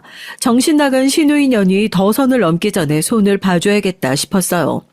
전 그대로 신우이에게 다가가 덥석 신우이의 머리채를 잡아당겼습니다. 그러자 놀란 신우가 제 손에 매달려서 버둥거리더군요. 아, 이 인형이 미쳤나? 너 이거 지금 어딜 잡은 거야? 이거 안 놔? 놓긴 뭘 놔. 미친 건 너지 이년아. 학교 다닐 때 내가 워낙 집안일로 힘들어서 봐줬지만 지금 아니거든. 어디서 오빠 아내한테 양아치 놀이하고 있어.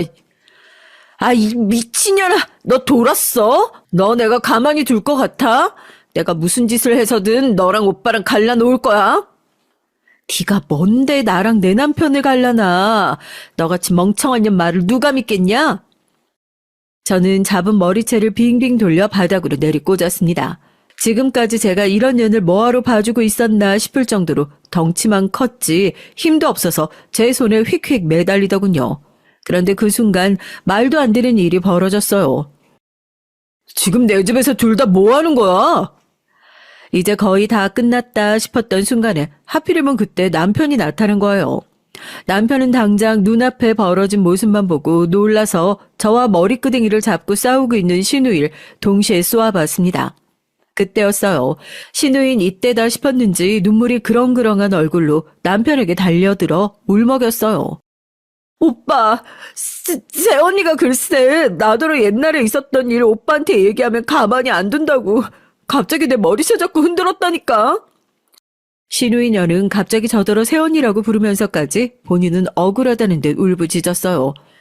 그게 무슨 소리야? 옛날 일? 무슨 일 말하는 건데? 시끄럽게 울지 말고 똑바로 얘기해봐. 남편은 신우이의 말에 인상을 팍 구기면서 잔뜩 짜증 섞인 말투로 얘기했습니다. 내가 다 지난 일이니까 이런 말까지 안 하려고 했는데 나랑 세원이랑 고등학교 동창인 거 알지? 사실 그때 세원이가 나를 얼마나 괴롭혔는지 몰라. 나한테 맨날 돈 뺏고 놀리고 그랬다니까. 저는 기가 막혀서 순간 입이 절로 벌어졌어요. 신우이 년이 이 정도로 연기를 잘하는 줄 몰랐는데 이젠 하다하다 거짓말까지 하더라고요. 전 신우이의 모함에 너무 억울해서 말까지 버벅거렸습니다. 너 이은영 지금 무슨 소리 하는 거야? 내가 널 언제 괴롭혀? 괴롭혀도 네가 날 괴롭혔지. 너야말로 왜 그래? 그래서 내가 오빠한텐 절대 말 안 하겠다고 약속했잖아. 어렸을 때 일 가지고 뭐가 그렇게 찔려서 사람 집까지 불러서 이런 짓을 해. 신우인 제가 일부러 남편이 없을 때 본인을 집에 불러내 고등학교 때 일을 남편에게 얘기하면 가만히 안 두겠다고 했어요. 그러곤 제가 다짜고짜 본인을 때렸다고 얘기했습니다. 전 신우이의 만행에 어안이 벙벙한 상태였는데 그 와중에 더 황당한 건 남편이었죠. 말도 안 되는 소리 하고 있네. 내가 이은영, 네가 뻔히 어떻게 학교 생활했는지 다 아는데 네가 괴롭힘을 당했다고? 그게 말이 돼? 그때까지만 해도 남편이 절 믿어주는 줄 알았어요. 그래서 다행이다 싶었죠. 그런데 저에게 다가온 남편이 차갑다 못해 냉정한 눈빛으로 절 쏘아보더군요. 그러면서 하는 말이 기가 막혔습니다. 고분고분 말 잘 들어서 데려다 놨더니만 무식하게 뭐하는 짓이야? 난 여자가 구질구질한 건 참아도 무식하고 천박하게 구는 건 절대 못 참으니까 조심해. 남편은 제 얘긴 들어보지도 않고 자기 하고 싶은 말만 했어요. 전 신우이도 신우이였지만 남편의 말에 더 화가 났습니다. 내가 은영이한테 한 짓은 나도 경솔했다고 생각해. 하지만 아무리 그래도 그렇지. 당신 지금 나한테 구질구질하다고 그런 거야? 당신 집구석 구질구질한 거 세상이 다 아는데 그럼 나만 모르는 줄 알았어? 아휴, 등산 갔다 와서 피곤해 죽겠는데 귀찮게 하고 있네. 난 씻어야겠으니까 그만하고 목욕물이나 받아. 은영이 넌 괜히 쓸데없는 짓 하고 돌아다니지 말고 당분간 우리 집에 오지도 마.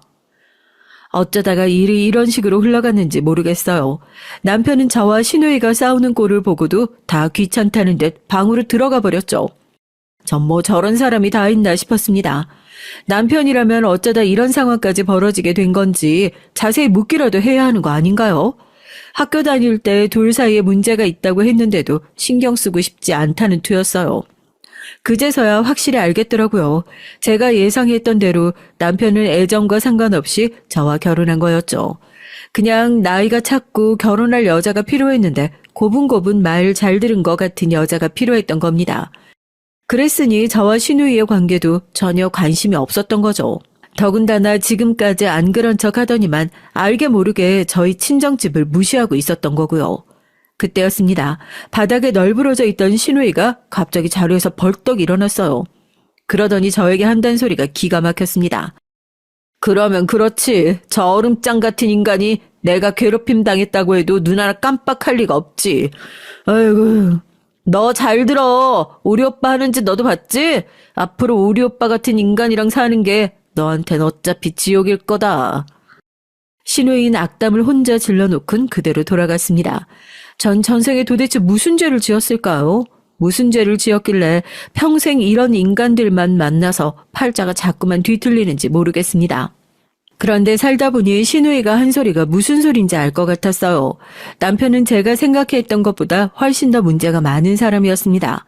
그전까진 남편이 차갑고 무뚝뚝하지만 착실하고 성실한 사람인 줄 알았어요. 저도 남편이 미치게 좋아서 한 결혼은 아니었지만 그래도 남들처럼 자식 낳고 살다 보면 자연스레 가족이 되는 거겠지 싶었거든요. 남편이 다른 건 몰라도 옆에서 봤을 때 직장 생활도 잘하고 직장 사람들하고도 잘 지내는 줄 알고 있었고요. 그런데 살다 보니 사람이 겉으로 보이는 모습이 전부가 아니더라고요. 남편은 굉장히 이중적인 사람이었습니다. 제가 둘째를 낳은 지 얼마 되지 않았을 때예요. 그날도 어김없이 집에서 아이들이랑 지지고 볶고 있었는데 낮에 남편 회사 사람들이 집에 찾아왔어요. 감사팀에서 나왔다는데 남편 컴퓨터와 은행 사용 내역을 확인해야 한다고 하더라고요. 전 놀라서 곧바로 남편에게 전화를 걸었습니다. 그러자 남편이 언성을 높이며 오히려 저에게 화를 내더군요. 모르는 사람한테 문을 열어주면 어떡해. 내가 지금 당장 집으로 갈 테니까 컴퓨터 확인 못하게 그 인간들 잡고 있어. 남자들만 5명이 넘게 왔는데 내가 이 사람들을 어떻게 말려. 벌써 당신 컴퓨터 코드 뽑고 난리 났어. 이 사람들 도대체 누구야?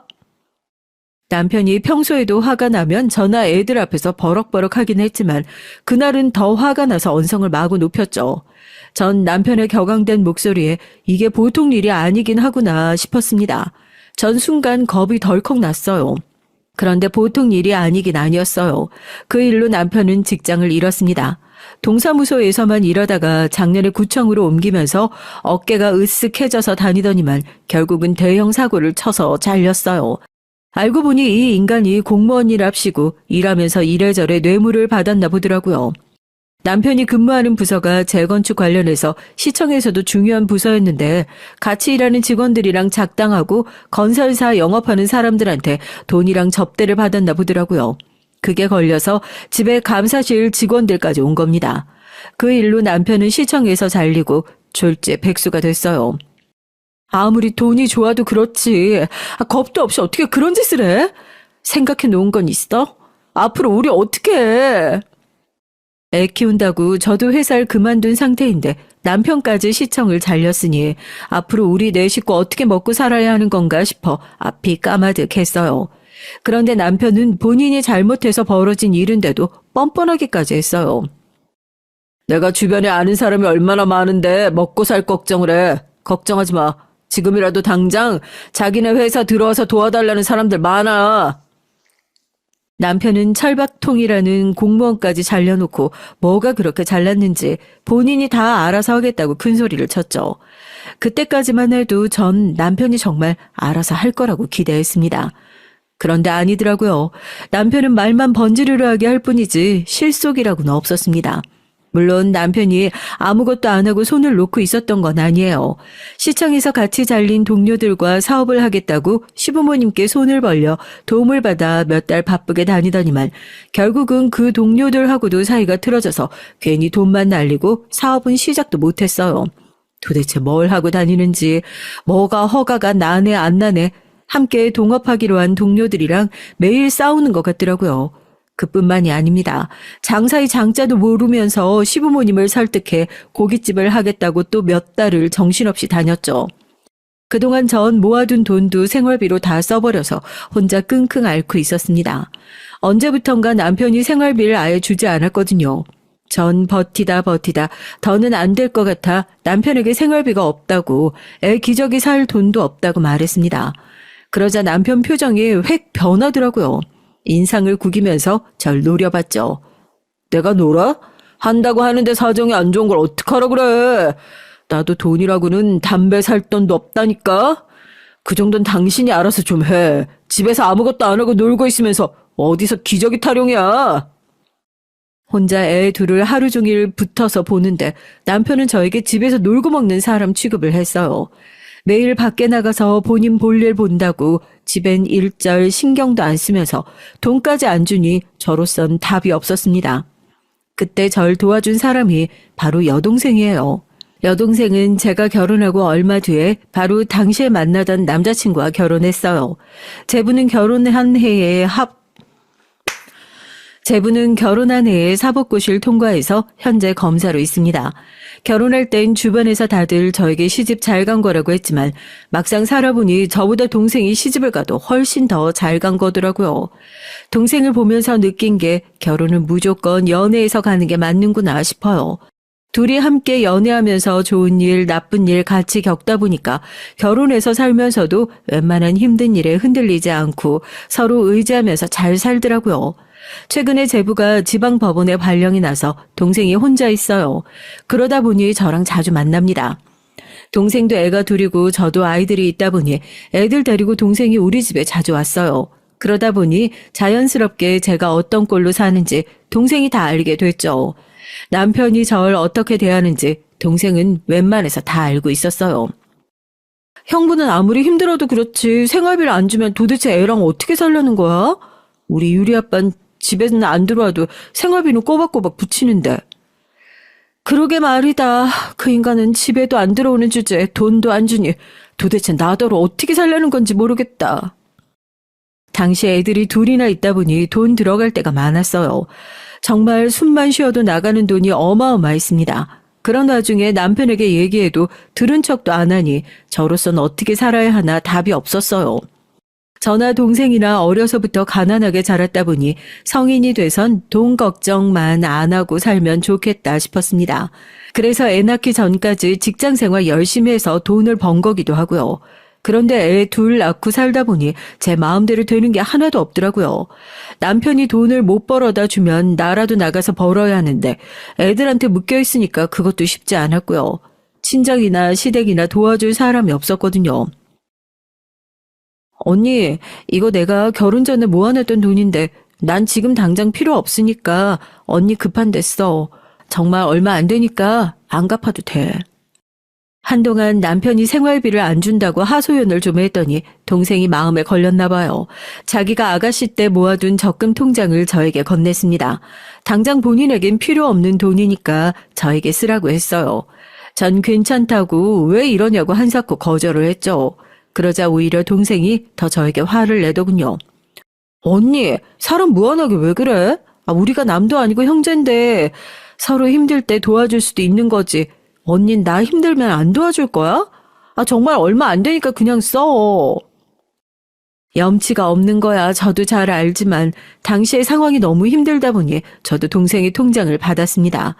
통장에 1,000만 원이 들어있더라고요. 전 통장을 확인하는 순간 울컥 눈물이 났어요. 매일 제 팔자를 탓하고 사느라 누구도 날 걱정하고 생각해주는 사람은 이 세상에 없다고 원망하며 살았는데 그랬던 제 모습이 후회가 됐습니다. 정말 하루하루 사는 게 힘들고 드디어 내 인생이 바닥을 쳤다고 생각했던 절망의 순간 저에게 손을 내밀어준 동생 덕분에 저는 힘을 냈어요. 그리고 혹시나 동생에게도 힘든 시간이 닥치게 된다면 그땐 내 사정이 어떻든 무슨 일이 있어도 동생을 돕겠다 다짐했습니다. 동생 덕분에 힘든 고비를 넘긴 전 애들이 유치원에 다니기 시작한 순간부터 곧장 직장을 구해 일했어요. 그때도 남편은 제가 뭘 하고 다니는지 전혀 몰랐고요. 제가 어떻게 살면서 애들을 키우고 있는지 일절 관심이 없었거든요. 남편은 본인이 들어오고 싶을 때만 집에 들어왔습니다. 저도 남편에게 일절 신경 쓰지 않았고요. 마음 같아선 지금이라도 당장 남편과 헤어지고 싶은 생각에 굴뚝 같았지만 그래도 내가 세상에서 제일 사랑하는 아이들 아버지니 참고 기다려보자 싶었습니다. 그러다 보면 남편도 언젠간 철이 들어 저에게 미안해하는 날이 오겠지 싶었고요. 그런데 사람이 그렇게 쉽게 변하는 게 아니더라고요. 남편은 애들이 커가면 커갈수록 좋은 아버지가 될 생각은 안 하고 오히려 더 망나니가 됐죠. 남편은 시부모님이랑 같이 고깃집을 차리긴 했어요. 그런데 매일 시부모님께 가게 맡겨놓고 본인은 사장 행세하고 다니면서 사람들이랑 어울려 매일 술만 먹고 다니는 것 같더라고요. 하루는 그런 적이 있었어요. 그날도 남편은 어김없이 친구들이랑 술을 먹고 떡이 돼서 들어왔습니다. 전 어느 때처럼 남편이 비틀거리든 넘어지든 신경도 쓰지 않았어요. 그런데 그날따라 남편이 기분이 안 좋은지 혼자 신발도 못 벗고 비틀거리다 넘어지더니만 괜히 저한테 시비를 걸더라고요. 넌 남편이 들어왔는데 아는 척도 안 하냐? 아유, 어디서 저런 미련 곰탱이 같은 게 마누라라고. 남편은 인상을 구기며 짜증을 내면서 신고 있던 신발을 저에게 던졌습니다. 전 기가 막혀서 곧바로 남편을 쏘아봤죠. 술 먹었으면 곱게 들어와서 씻고 잘 노릇이지. 어디서 신발을 던지고 그래? 정신 차려.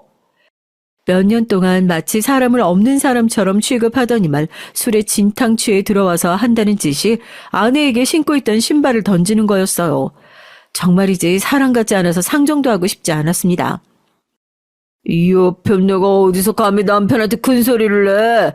너 내 손에 죽어볼래? 남편은 갑자기 자리에서 벌떡 일어나더니 금방이라도 저에게 달려들 것처럼 우락부락한 얼굴로 다가왔어요. 전 순간 겁이 확 나서 도망치듯 아이들 방으로 들어와 문을 잠갔습니다.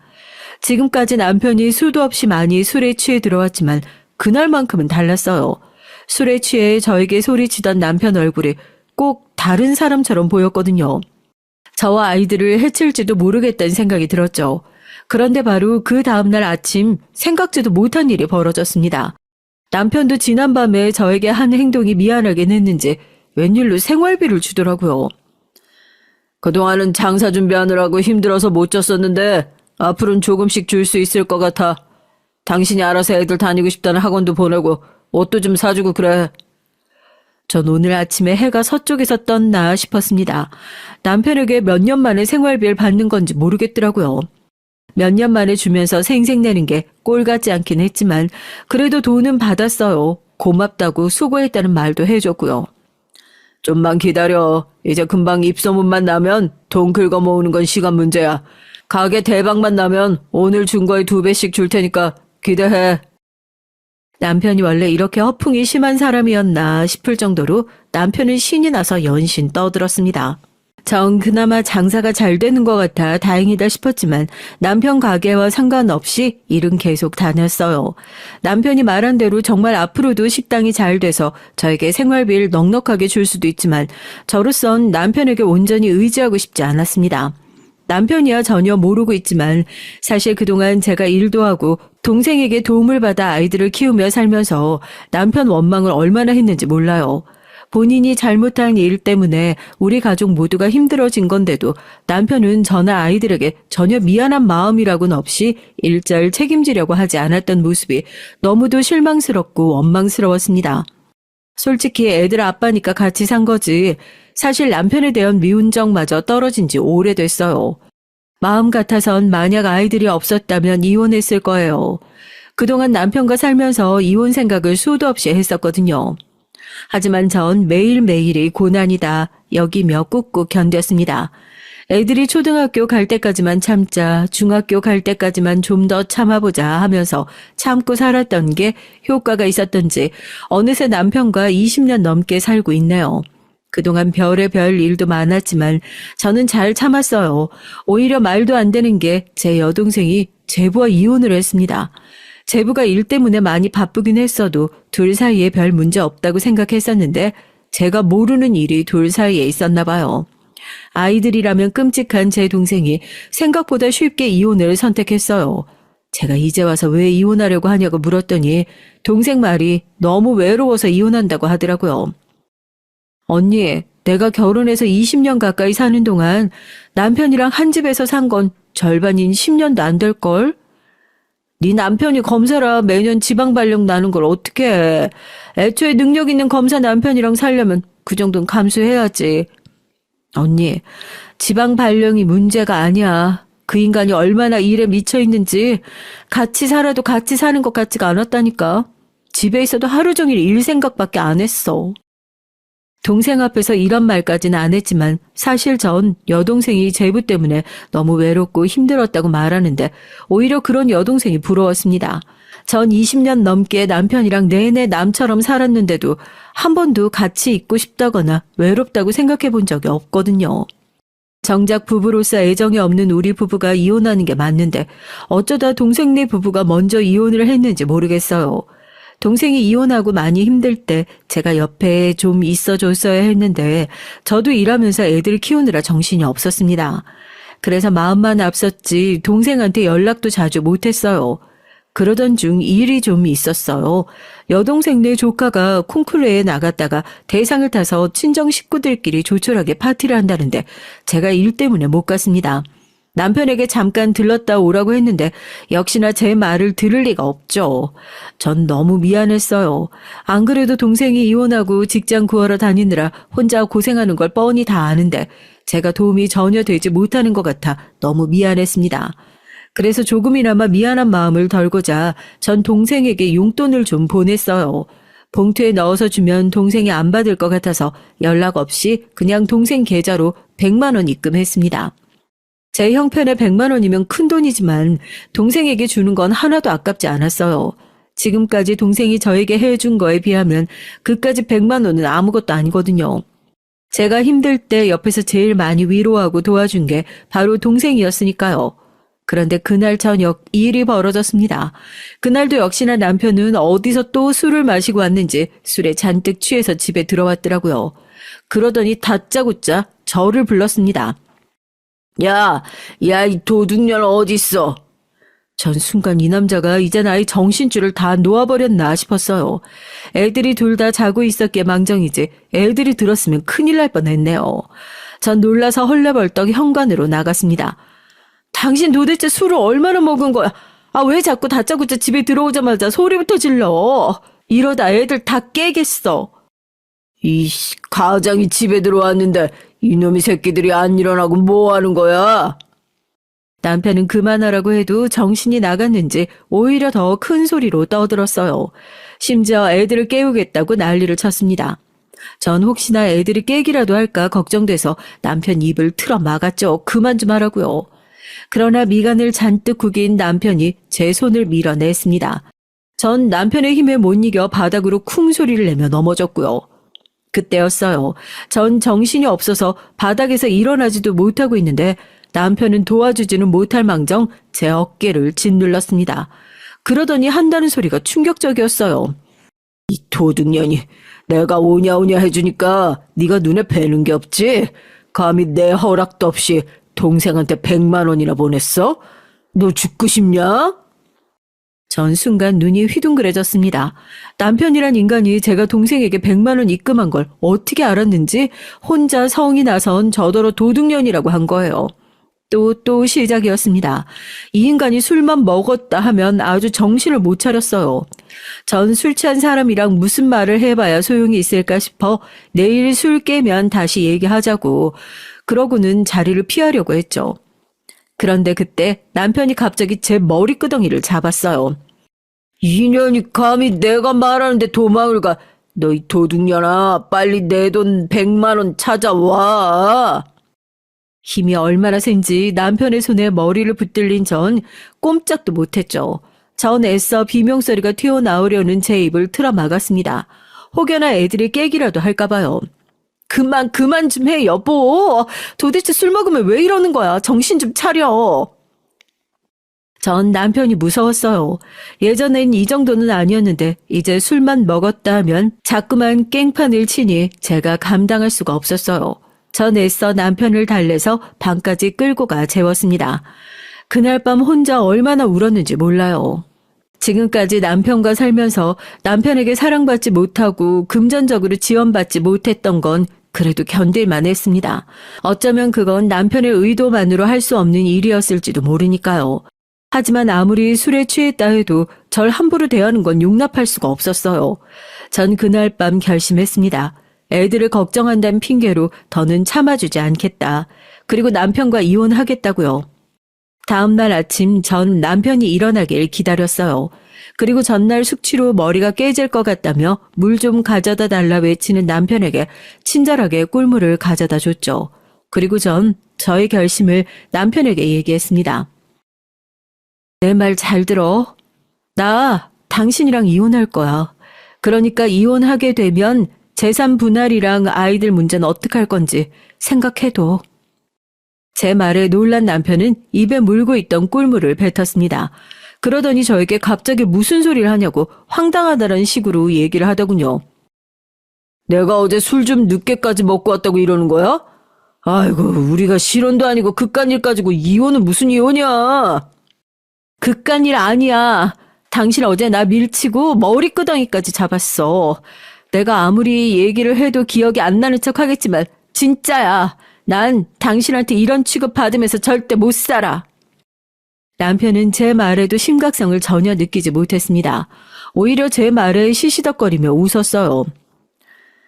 머리도 아프고 바빠 죽겠는데 아침부터 옆에 내가 쉰 소리 하고 있네. 쓸데없는 소리 하지 말고 출근하게 밥이나 차려. 남편은 그런 인간이었어요. 항상 제 생각이나 감정보다 본인의 생각과 감정만이 중요한 사람이요. 전 더 이상 얘기할 거 없겠다 싶었습니다. 그리고 그날 오후 동생에게 연락했어요.